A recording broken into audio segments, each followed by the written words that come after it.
চাকৰিয়ালসকলৰ প্ৰতি চৰকাৰখনে ন্যায় দিব পৰা নাই। তেওঁলোকে প্ৰতিশ্ৰুতি দিছিল শিক্ষা বিভাগৰ গোটেই সমস্যা সমাধান কৰিব, আজিলৈকে সেইখিনি অন্যায় হৈ আছে।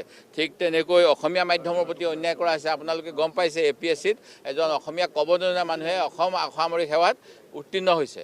আৰু ইয়াতকৈ আৰু দুৰ্ভাগ্যজনক কথা, অসমৰ প্ৰতি থাকিব নোৱাৰে যে অসমীয়া ভাষা ক'ব নজনা মানুহে, অসমৰ অধিকাংশ মানুহে অসমীয়া জানে, সকলো মানুহে অসমীয়া শিকিব লাগে। অসমৰ ৰাজ্য ভাষা অসমীয়া 60 চনৰ অধিনিয়ম অনুসৰি, তাৰপিছত অসমীয়া নজনা মানুহক SCS বিষয়া দি পেলাই আমাৰ অসমৰ ৰাজ্যৰ প্ৰতি এই চৰকাৰখনে অন্যায় কৰিছে।